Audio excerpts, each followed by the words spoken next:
Ibu, Saudara Jemaat GBI Sobat Setia yang terkasih, puji nama Tuhan kita bisa dipertemukan lagi dalam ibadah online pada Minggu 1 Agustus pada hari ini. Sebelum kita akan memulai ibadah pada hari ini, marilah kita berdoa terlebih dahulu. Tuhan Allah Bapa kami yang bertata dalam kerajaan surga, terpujilah namamu Tuhan. Kami mengucap syukur karena Engkau masih memberikan kami kesempatan untuk ada di hari ini Tuhan. Dan sebentar kami akan melakukan ibadah Tuhan. Kami akan memuji dan memuliakan namamu serta akan mendengarkan firman-Mu. Tuhan, kiranya Kau tuntun kami dalam ibadah kali ini dari awal hingga akhir. Terima kasih Bapa, dalam nama Tuhan Yesus kami sudah berdoa. Amin. Mari kami mengajak Bapak Ibu Saudara sekalian untuk memuji nama Tuhan terlebih dahulu, karena Tuhan Yesus itu baik, Allah yang baik bagi kita semua. Allah itu baik.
Marilah kita menyembah Tuhan terlebih dahulu. Kami akan mengajak saudara sekalian menyanyikan lagu judul Tenang.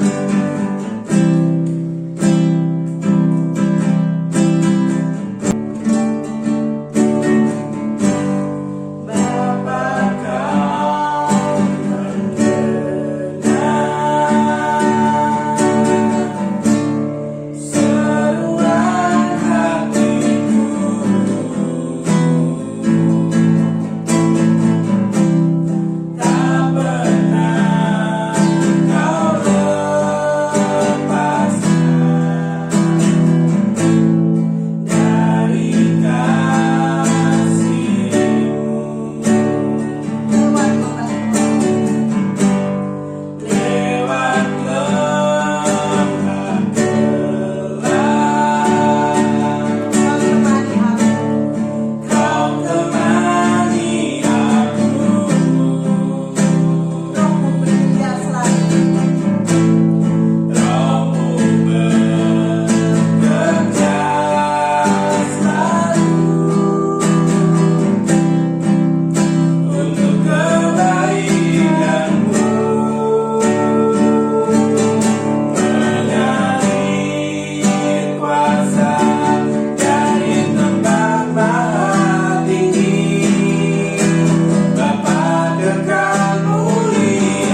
memasuki renungan firman Tuhan, sebelum itu mari kita berdoa. Tuhan Allah Bapa kami, kembali kami menghadap hadirat-Mu Tuhan.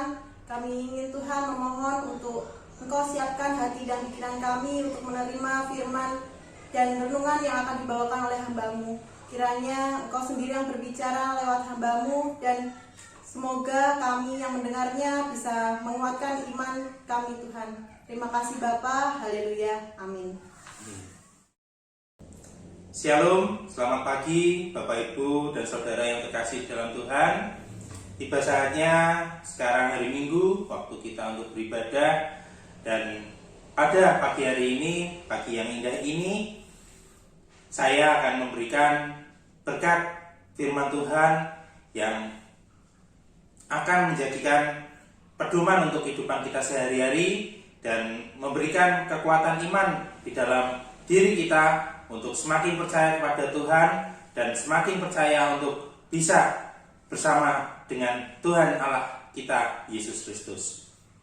Bapak Ibu yang terkasih di dalam Tuhan, pada kesempatan pagi hari ini, renungan firman Tuhan saya berikan judul Keteladanan yang berkenan di hadapan Tuhan. Bapak Ibu dan Saudara yang terkasih oleh Tuhan, pengalaman hidup membuktikan bagaimana kita belajar memahami perilaku, pemikiran, dan suasana yang kita alami dari masa kecil sampai sekarang ini. Banyak kejadian di mana kita harus belajar memahami apakah yang kita lakukan ini benar atau salah di mata Tuhan. Butuh waktu, butuh kesadaran diri, dan butuh pengalaman untuk dapat merubah kesalahan menjadi kebaikan. Dan di saat itulah Tuhan akan merubah 180 derajat pada diri kita kalau kita mau menerima apa yang Tuhan akan berikan kepada kita, dan itu akan memberikan semangat pada diri kita untuk menjadi lebih baik lagi. Bapak Ibu yang terkasih di dalam Tuhan, sebelum kita masuk ke dalam firman Tuhan, saya mempunyai ilustrasi. Ada boneka tali, boneka yang digerakkan dari atas dan bonekanya di bawah disambungkan dengan benang.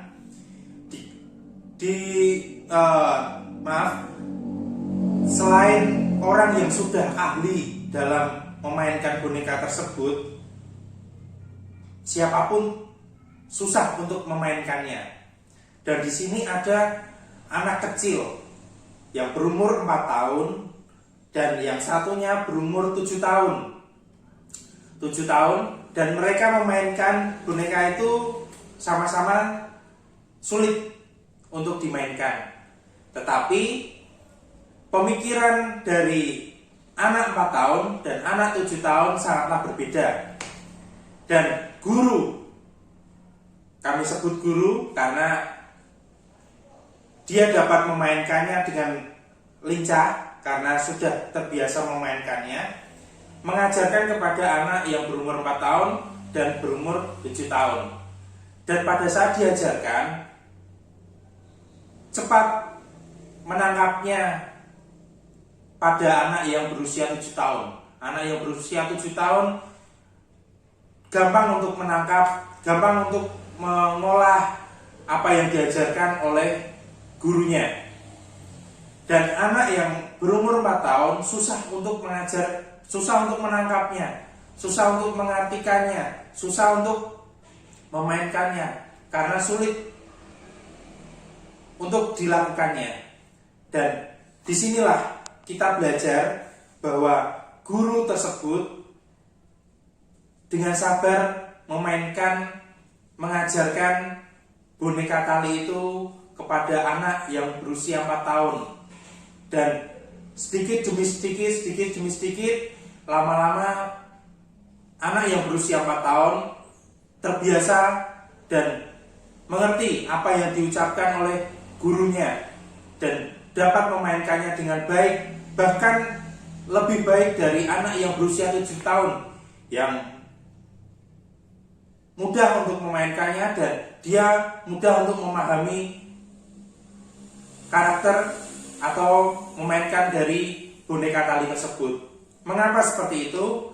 Karena posisi anak yang berumur 4 tahun dapat pengajaran terus-menerus secara bertahap, sedikit demi sedikit secara bertahap, dan berbeda dengan anak yang berusia 7 tahun yang hanya sekali ucap dia mengerti apa yang harus dilakukannya, dan disitulah penilaian terjadi, keteladanan yang bisa untuk dicontoh, keteladanan yang bisa dimengerti oleh anak usia 4 tahun sampai dia bisa dan memahami bagaimana cara memainkan boneka tali tersebut, dan dia memahami bagaimana karakter gurunya yang mengajarkan, yang memberikan kesabaran, yang memberikan ketulusan hati kepada anak yang berusia 4 tahun.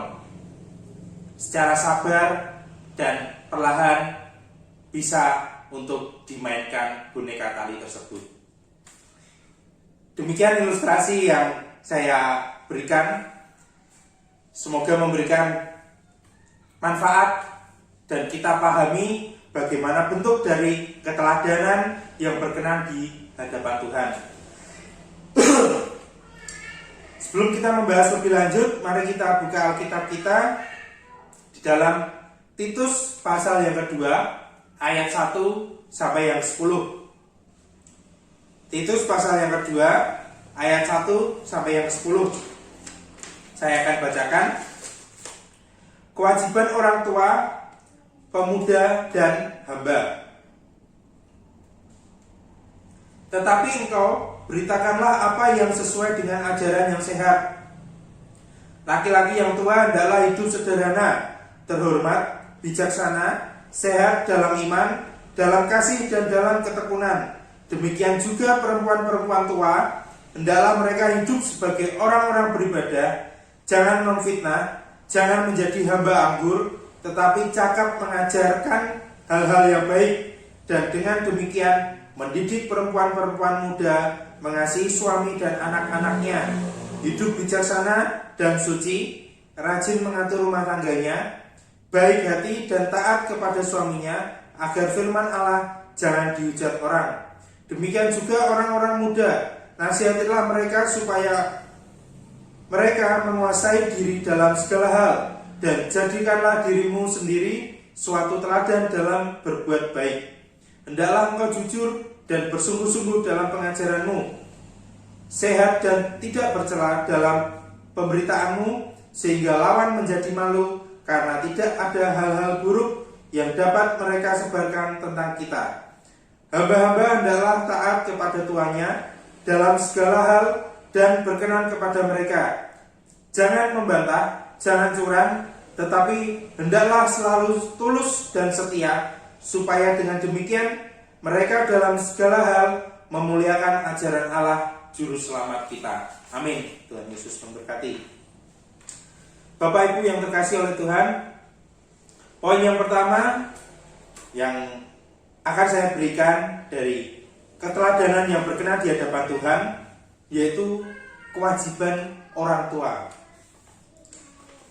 Kewajiban orang tua dari Titus pasal yang kedua ini, kewajiban orang tua. Walaupun dari ayat yang kedua, laki-laki yang tua, dan ayat yang ketiga, demikian juga perempuan-perempuan yang tua.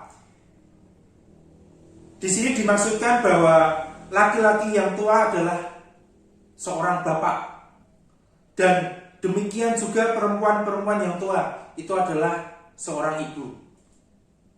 Jadi pada dasarnya adalah orang tua, bapak dan ibu harus mempunyai teladan untuk anak-anaknya.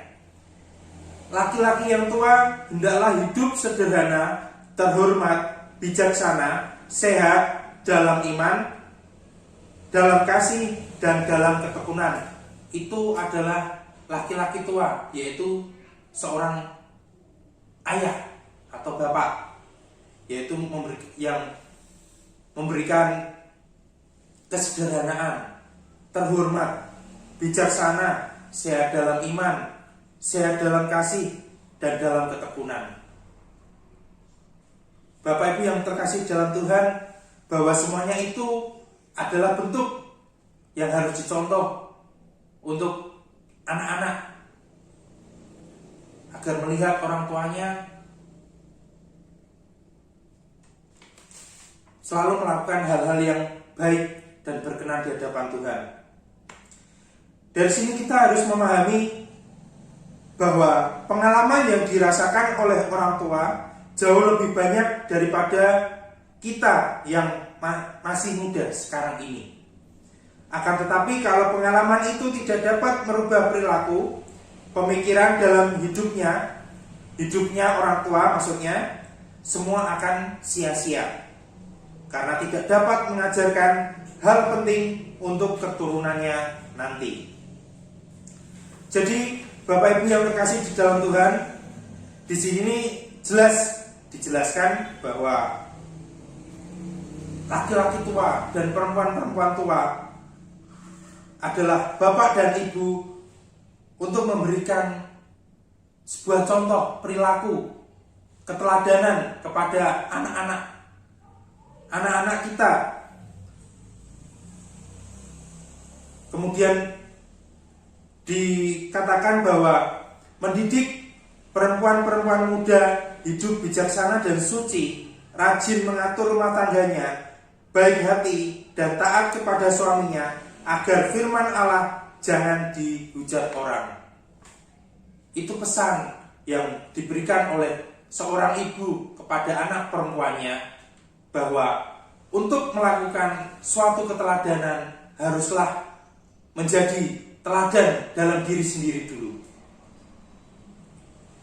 dan memberikan contoh supaya kelak nanti anaknya yang sudah menikah dapat mengerjakan semuanya, baik dalam hidup rumah tangga, baik menyiapkan kebutuhan sehari-hari, baik menyenangkan suaminya.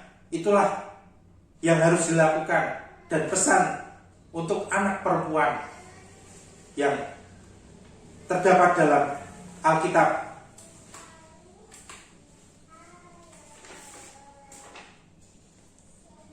Saya bersama dengan istri sekarang sudah menjadi orang tua, dan disitulah pengajaran mulai datang untuk anak saya, bahwa memberikan pengajaran, pembelajaran sangatlah sulit dan harus dipahami betul, karena anak kecil haruslah diberikan kasih, tidak boleh dibantah, tidak boleh teriak-teriak, kita contohnya seperti itu. Dan setelah remaja nanti menasihatinya seperti apa, atau setelah dewasa nanti kita memberikan nasihatnya seperti apa. Dan itu kita harus selalu mempunyai hikmat, kita harus mempunyai teladan, dan dilihat oleh anak-anak kita, supaya anak-anak kita memahami, oh ini, seperti ini orang tua kita, seperti ini cara mendidik orang tua kita. Dan kita harus yakin bahwa kita mampu nanti setelah menjadi orang tua, kita bisa mendidik anak-anak kita.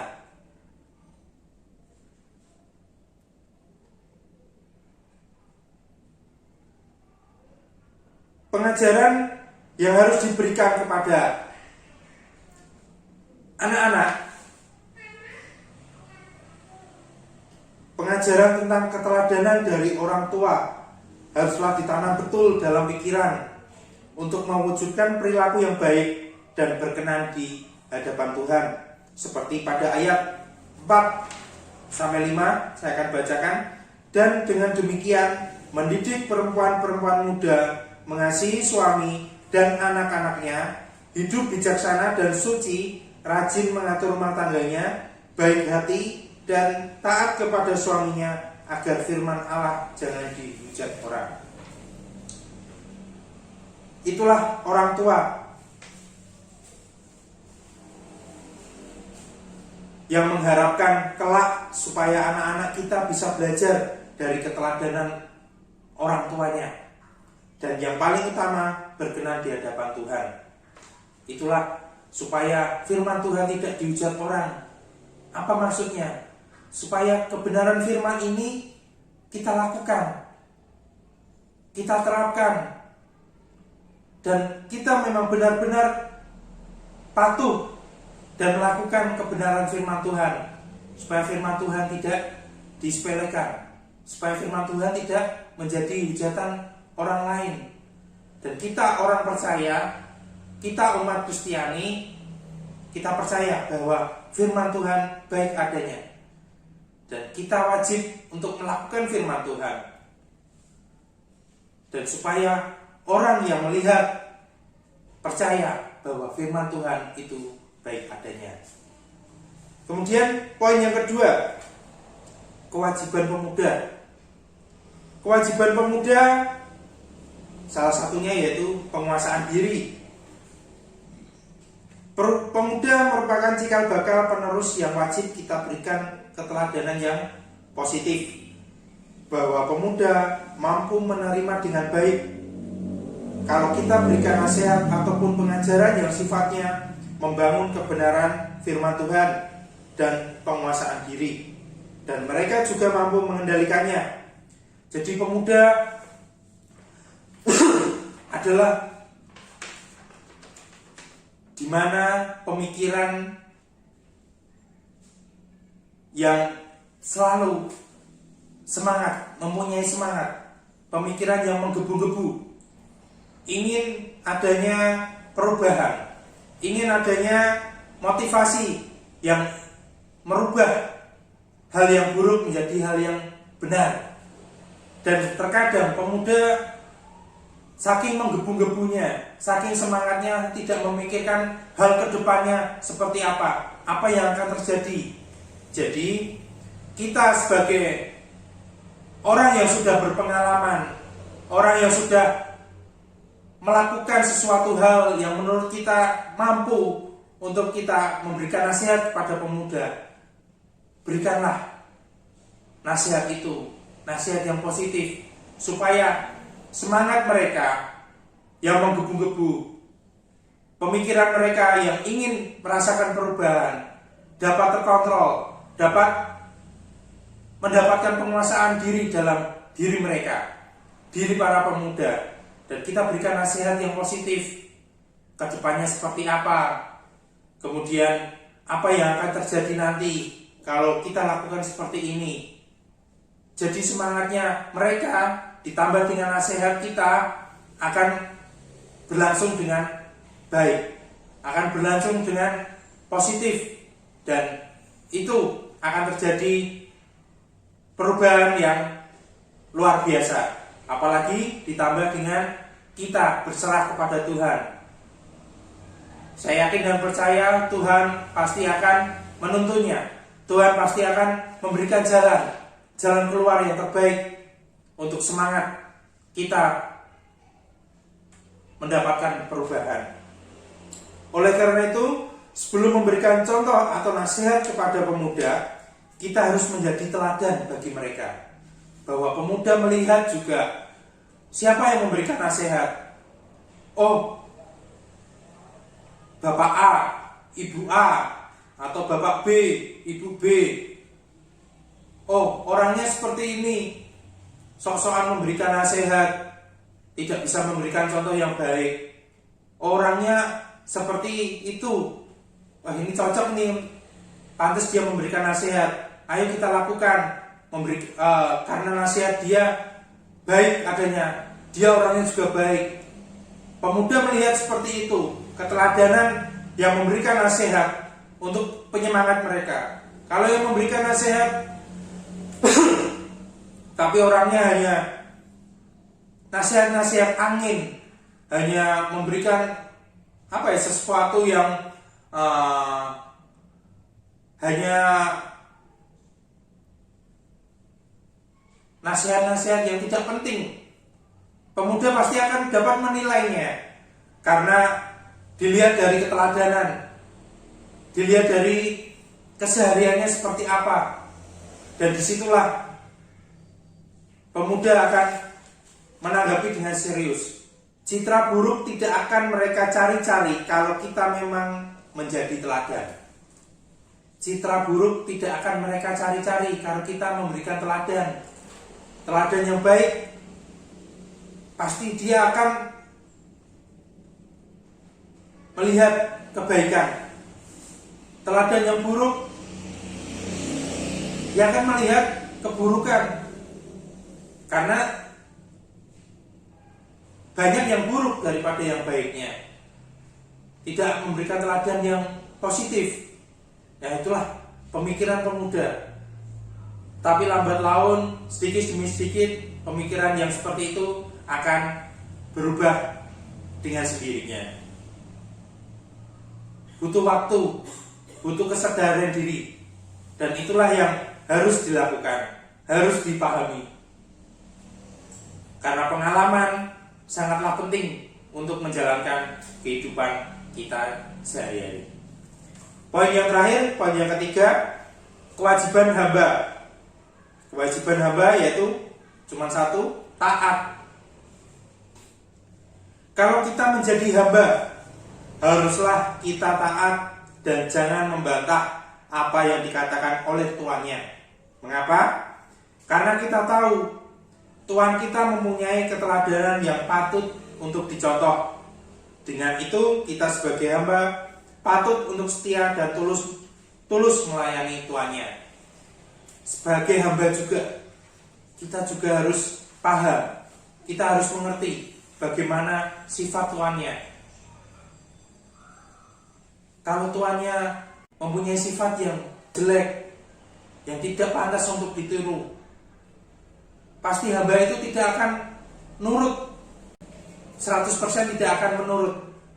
Dia pasti akan ogah-ogahan, males-malesan. Karena tuannya tidak memberikan contoh yang baik, keteladanan yang baik untuk hambanya ini. Berbeda dengan teladan yang diberikan oleh tuannya yang memang mempunyai keteladanan yang baik, positif, selalu rajin, misalnya rajin beribadah, hidup suci, kemudian terhormat, dan lain sebagainya. Pasti hamba akan tunduk, akan tulus melayani tuannya itu. Walaupun tuannya menyuruh untuk masuk sumur, semisalnya, hei kamu hamba, masuklah sumur di belakang rumah kita. Hamba itu akan menurut karena tahu tuannya pasti tidak akan mencelakakan hambanya. Tuannya pasti tahu di dalam sumur itu pasti ada sesuatu hal yang harus dilakukan. Dan tuannya pasti akan tahu berapa ukuran standarnya kemampuan hamba yang dimilikinya untuk bisa melakukan hal-hal tersebut. Dan itulah keteladanan yang harus kita punya, harus kita berikan contoh kepada anak-anak kita, kepada pemuda, kepada hamba, supaya keteladanan ini dapat memberikan yang terbaik, memberikan perubahan dalam diri kita sendiri, bahwa keteladanan yang dimiliki oleh Tuhan Allah kita, Yesus Kristus, patutlah menjadikan contoh untuk kehidupan kita. Dan kita wajib, kita patut untuk bisa mencontohnya, karena itulah bekal dari apa yang kita lakukan sehari-hari.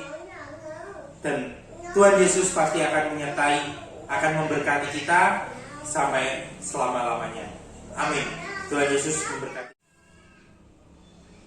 Tuhan Allah Bapa kami yang ada dalam surga, terima kasih Tuhan untuk penyertaan-Mu di pagi hari ini. Tuhan sudah memberikan yang terbaik lewat renungan firman-Mu ya Tuhan.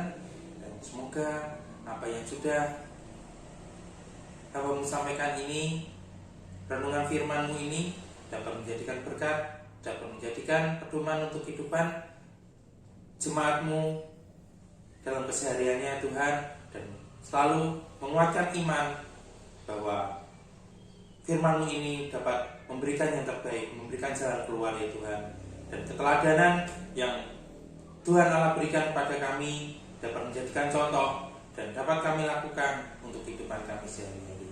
Terima kasih Tuhan, terima kasih, berkati selalu, dan Tuhan selalu menyertai dari sekarang sampai selama-lamanya. Hanya di dalam nama Tuhan Yesus Kristus. Haleluya. Amin. Untuk meresponi renungan pada hari ini, mari kami mengajak untuk pujikan Tiada Yang Lain. Maka menyanyikan hanya saja. Sembah Engkau.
Ibadah pada hari Minggu ini, kami berharap Bapak Ibu sekalian dapat dikuatkan imannya. Terima kasih, kiranya Tuhan memberkati. Shalom.